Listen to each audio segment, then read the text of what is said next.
Hi there, BookTube.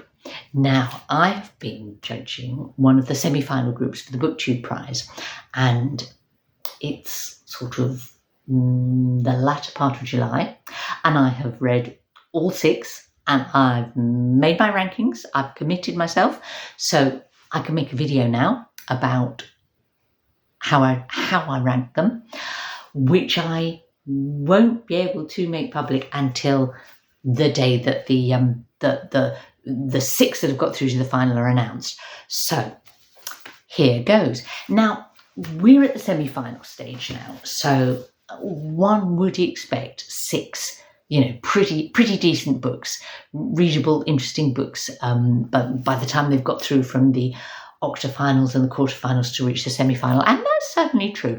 I was glad to read all 6 books in my group, but there were 2 that I wasn't so keen on and probably wouldn't have read if it hadn't been for the BookTube Prize, and I was probably right that they weren't really Ros books, and I'll explain why. There were 2 that I'm so glad the BookTube Prize got me to read. One of them in particular I would never have picked up, but I actually got a lot out of. One I was planning on getting around to and turned out to be perhaps even better than I thought it was going to be. And then 2, my top 2 that were just absolute stunners, both of which I'd actually read before. But I didn't know if they would be displaced by other semi-final choices. So let's go for it. What were my bottom 2? Well, now, as I say, these were 6 decent books. So my number 6 and number 5 is very much about personal preference, and it won't surprise me at all if other readers say, oh, but that was my favorite, or or if one of the other them gets through into the final. This is, as I say, about personal reactions to writing style and types of books, because by some really one of those weird ways that the dice falls, we ended up in my semi-final group with 2 books that were kind of horror. I mean, not schlocky horror, worthwhile novel sort of horror, but nevertheless, that's not really my thing. And so I think those books sort of suffered for it in terms of where I'm putting them.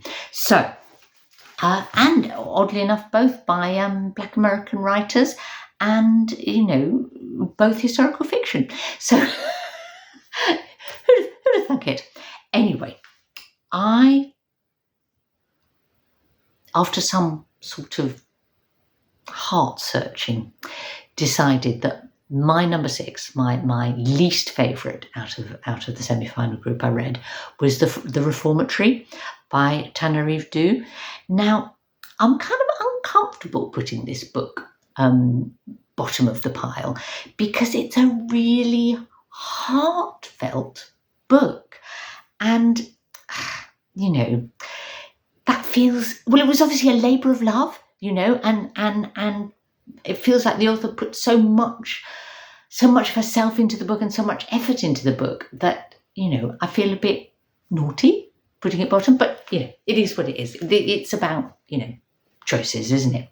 So this is a book that was inspired. She was inspired to write by the tragic death of a great uncle who was sent to the Dozier School for Boys. So, it was a reform school. I mean, there's a whole kind of,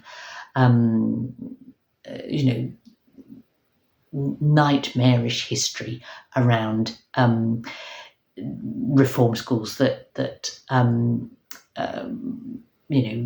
children and teenagers were sent to, that operated like prisons, that they were used as forced labour. They got some education, but they were tortured and cruelly treated, and many of them died, particularly black boys and young black men.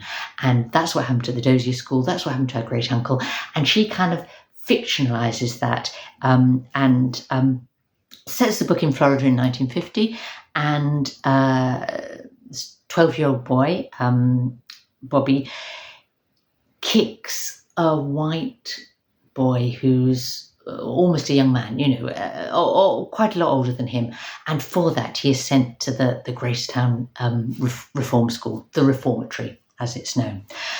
And this is the story of what happened to him there, and the injustice that led him there, and the injustice that kept him there, and his experiences there. Now, so far so good. Lovely, great period detail, lots of very vivid description.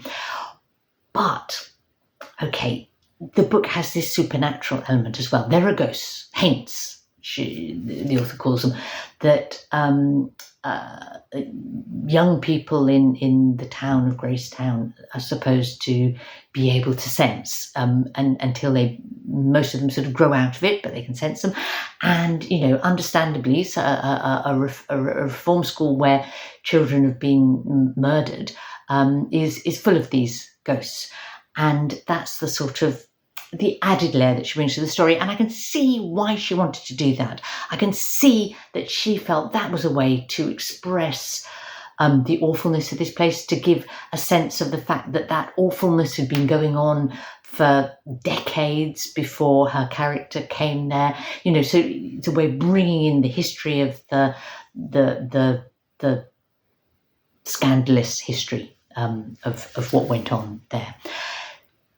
That all makes sense, but it just didn't entirely work for me, because the moment you put ghosts in something, unless it's really real, I don't know, I find myself seeing the sense of ridiculous instead of being profoundly moved, which is what you needed to be by this book, because it is about children being tortured, it's about racism, it's about injustice, it's about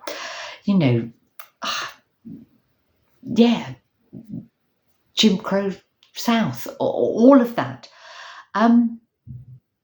The other thing that I think that her anxiety to do justice by her dead great uncle and all the other boys who suffered through this reform school system is that she's almost too literal in places. No, what do I mean? Because I've complained that it's got supernatural bits.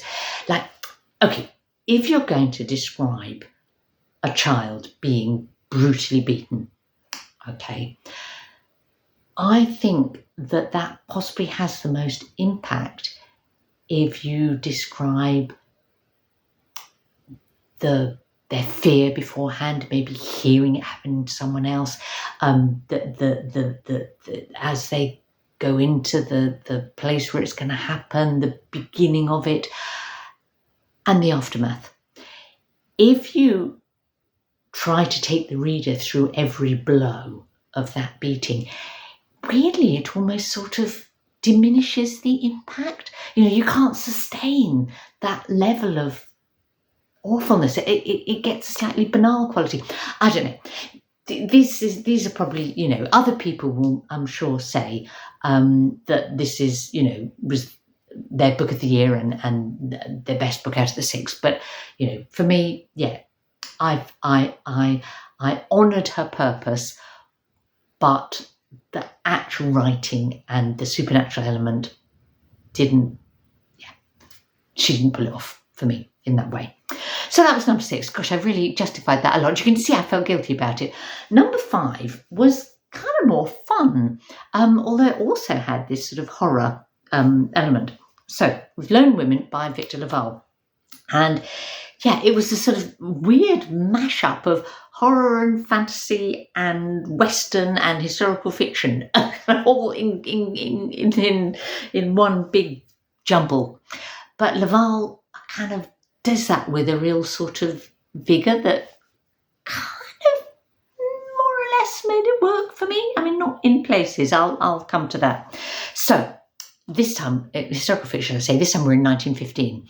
And it starts in California, where Adelaide's parents have just died in a sort of mysterious, horrible death, and she sets fire to the homestead where they were farming, and flees with her unfeasibly heavy trunk that has to remain locked, and ultimately goes to Montana, where she can start afresh. And again, as a homesteader, what does a homesteader mean if you don't know that bit of American history?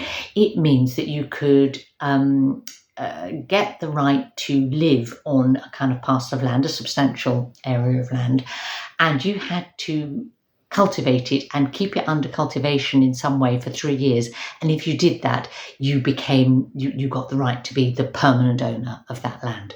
So, and I think Laval had done a bit of reading and heard that it was possible to do that as a single woman, and it was possible to do that as a single black woman. And he was so struck with that he thought, I need to write a book about this. I need to make this the centre of one of my books. And, why not? Fair enough. Kind of slightly a bit like, pick your issue and write a book about it. But I'm not going to be snide about that, if you know what I mean. You could find your inspiration, and he was obviously inspired by that.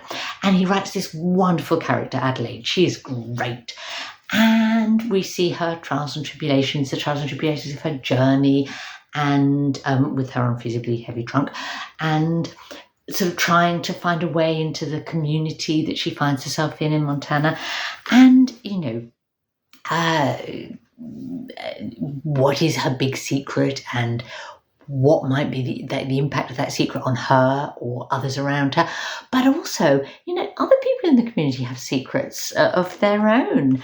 And, some of those are quite monstrous and, not just supernatural ones, as her secret turns out to be. Okay.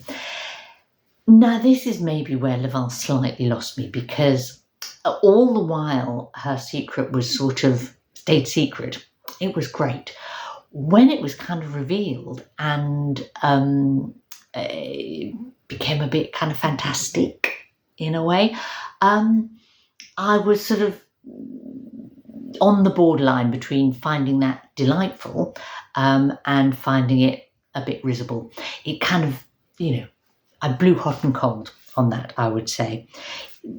Towards the end, it does get a bit silly, I think. Yeah, a feminist is silly, so, that's nice, but still a bit silly. Having said that, as I say, I loved Adelaide's character, and I love that, the verve and vigour that Laval brought to the story. So that's why it was number 5 and not number 6. But, one another day, those two books could have been the other way around, and they were very, very close.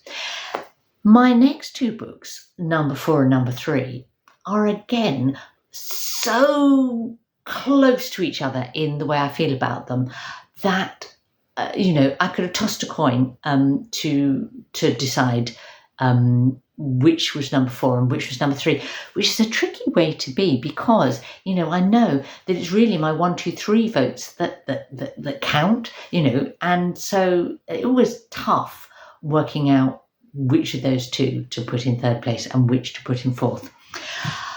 They're both American again. One is a kind of gentle, quite intimate and quite positive kind of book. The other is more sort of multi-layered and panoramic and sort of big in every way. Both, I have to say, were excellent books with, real, writing of if I say writing of quality, that sounds a bit pretentious, but you know what I mean? Writers that, when you're in the hands of a writer that sort of knows what they're doing, and you feel like confident that they can put a sentence together, they can put a paragraph together, they can put a chapter together, they can put a novel together. That applied to both of these. Which comes in at number 4? Really difficult. But I went eventually for Wellness by Nathan Hill. Now, Wellness is a book that I would never have picked up if it hadn't been for the BookTube Prize. Why? Because it's a fat tome, 600 pages or so, and it is, it's like the big American novel, sort of novel, full of ideas, a bit sort of state of the nation, and I tend to steer clear of those books, not that I think they're bad, but they're not generally where I choose to head. But I'm glad I did in this case, because it also turned out to be a very sensitive portrait of a marriage. It kind of goes back and forth between two time periods, and one of them is in the 1990s, and it's when this couple meet and fall in love and get together. And the other is about 20 years later, when they've been married for 15 years or something, and they've got a child and they've got jobs, and their marriage is going through a tricky patch, shall we say. They're at the bottom, as the book points out, of the U-shaped curve. Do you know about the U-shaped curve? So we're happiest as children and as older people, and there's the bottom, of our graph of happiness is often our sort of early and middle age. There you go. Now you know. If you didn't, perhaps you did. That is one of the many interesting ideas that Hill brings into his book. And he's obviously done a lot of research. He actually puts a bibliography at the end of the novel, which is like, I'm not sure about that, but I suppose he wanted to credit all the people whose ideas he sort of poaches and shoehorns into the book one way and another. Like, for example, the placebo effect and why it works and how it works. And that's a kind of, as you might guess from Wellness, the title, that's a key theme. He's got a load of ideas about parenthood, about the impact of your childhood on your adult relationships. Loads of stuff about the sort of early days of the internet, and then how the internet kind of plays into conspiracy theories because of the way Facebook works and Google works. All of that is, the tyranny of the algorithm. That's all in there. But as I say, there is a heart to the book that is about the relationship between two people, and that sort of, it combined with the ideas makes for an interesting book. I'd say I had ups and downs over the course of the 600 pages. There were sections of the book that I thought were brilliant and sections that dragged a bit for me. But I guess that's fair enough, because for another reader, it might have been the other way around.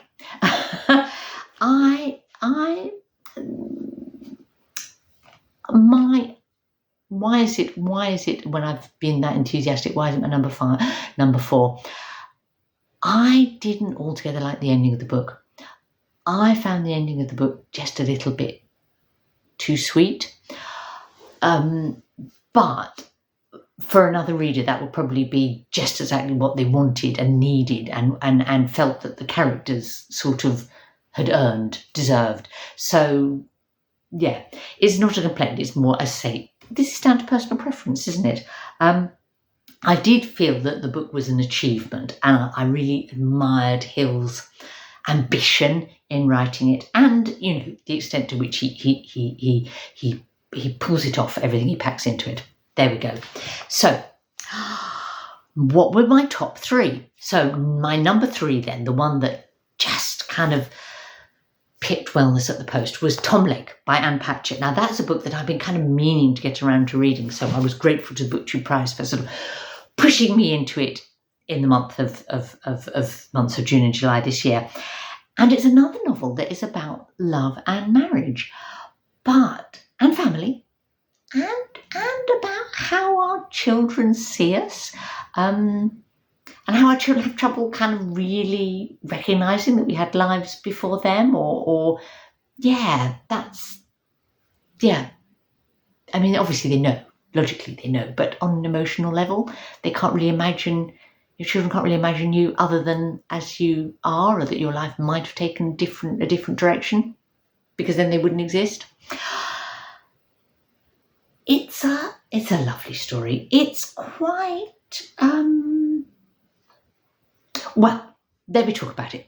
It's the story of Lara, and she's living on this farm in Michigan, a cherry farm, with her husband, with one of her daughters lives in a kind of a little house in the farm too.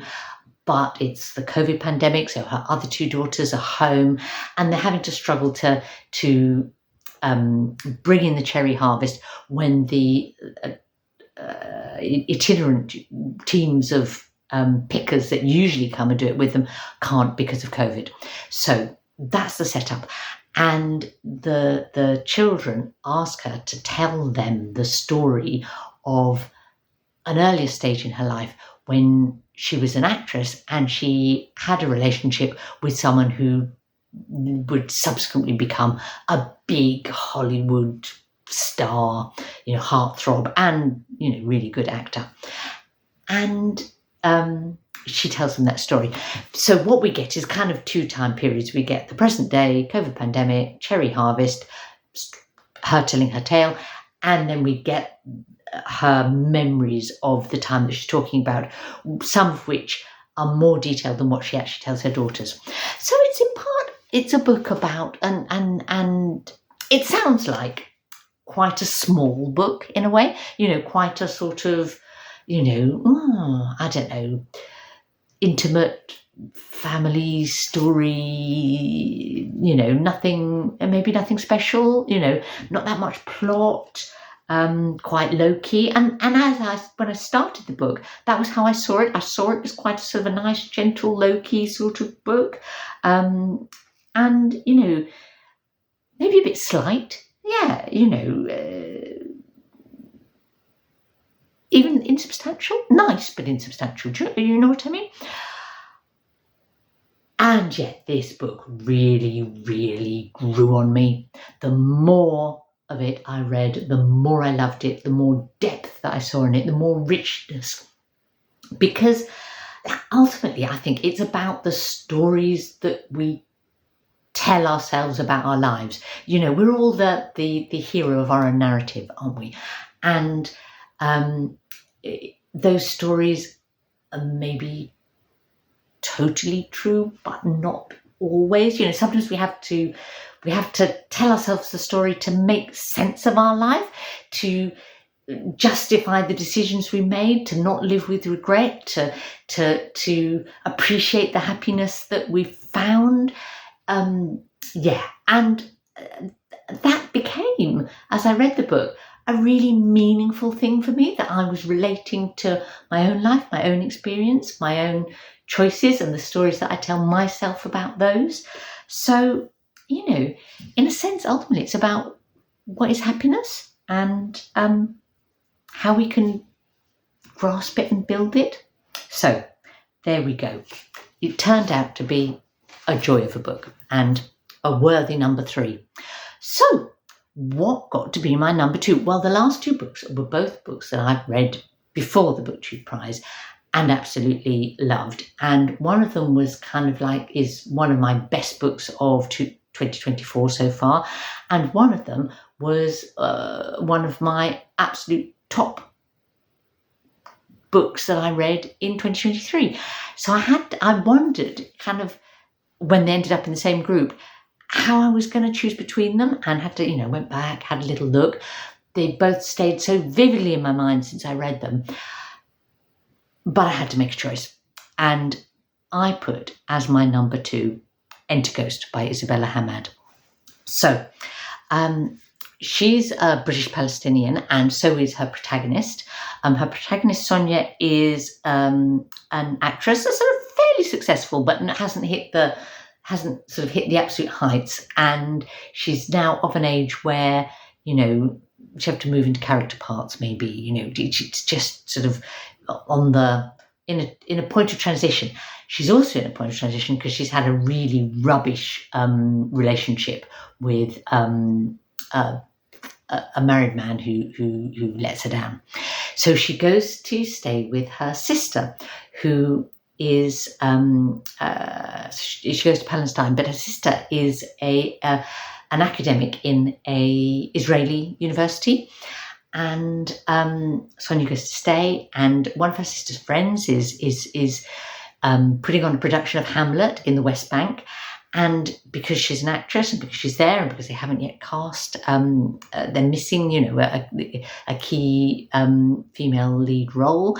She's sort of drawn into helping with putting on this production of Hamlet in Arabic.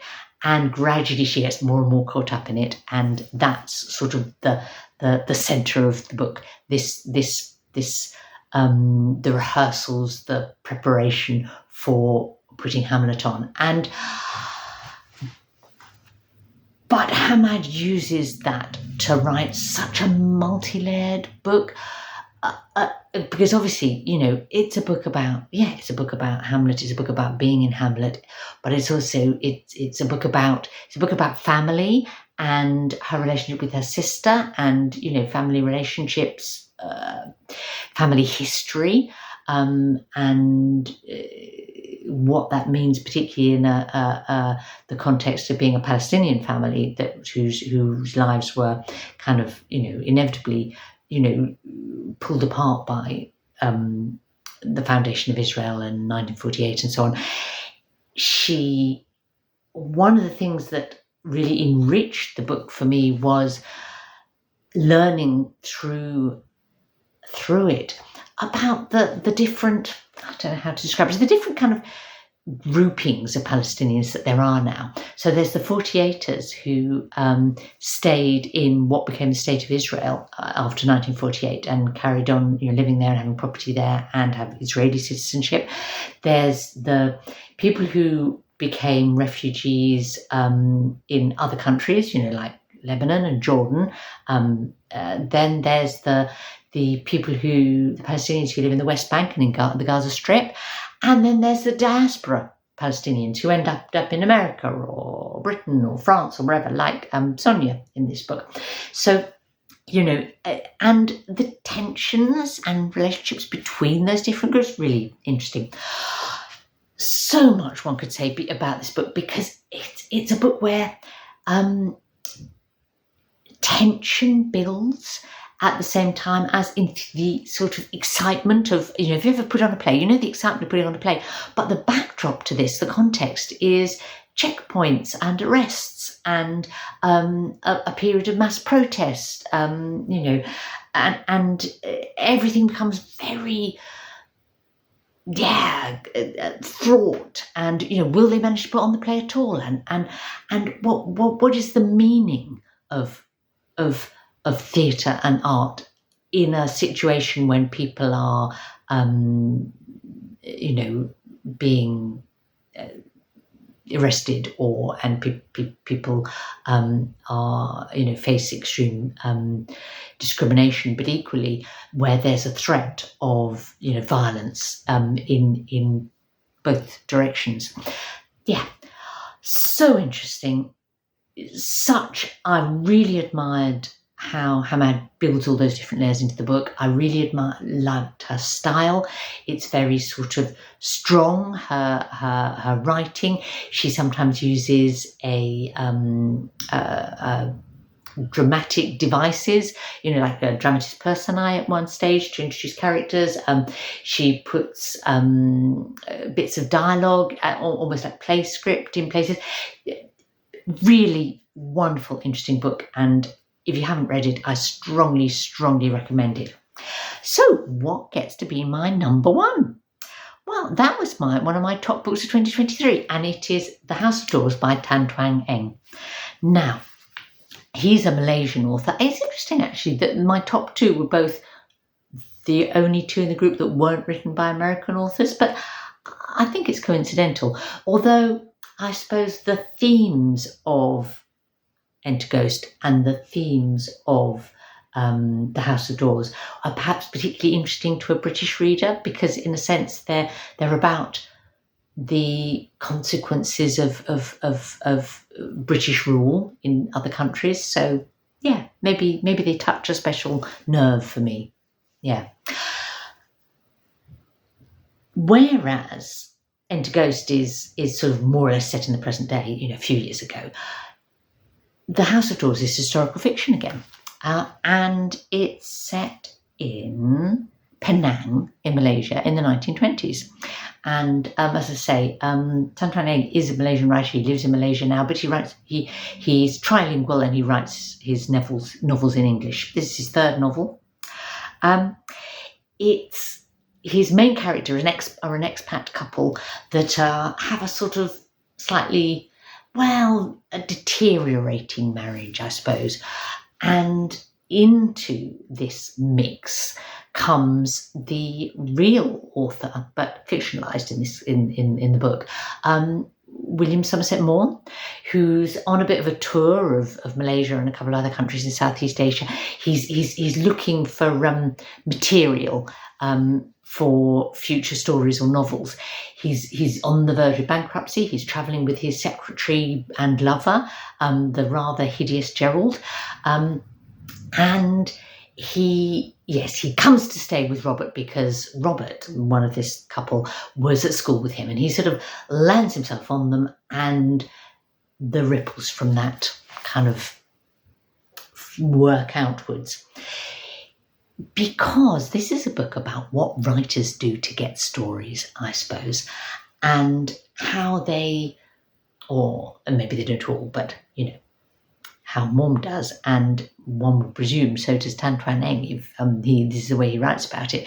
How they kind of almost manipulate people around them to tell them their story, tell them stories from their lives or stories from their friends' lives, and then, I don't know, are almost parasites on that. May not literally, turn it straight into fiction, but draw on that. Like a spider throwing out a web and catching flies, and those flies somehow will get digested and then, reproduced in their fiction. Because that's what Maugham does.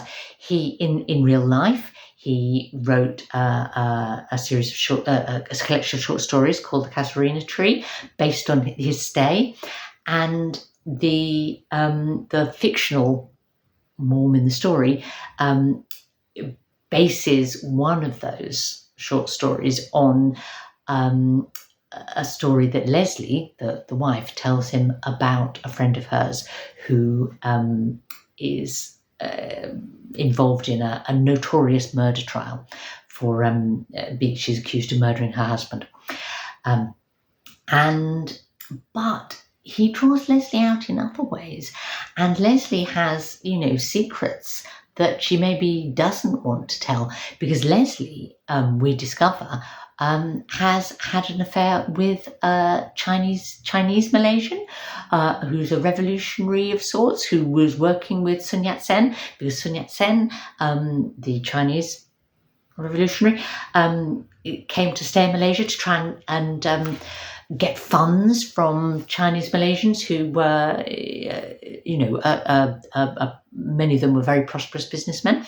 And so there's a whole thread of the story that is about Leslie's affair, and affair is almost the wrong word, absolute passionate love for this person, and why the choices that she had to make. And, it's really interesting looking at expat, the expats abroad, and their relationship with the place that they live in, and to what extent do they become caught up in it, and to what extent do they stick to their kind of conventional British habits, I suppose. And that's one of the threads of the story.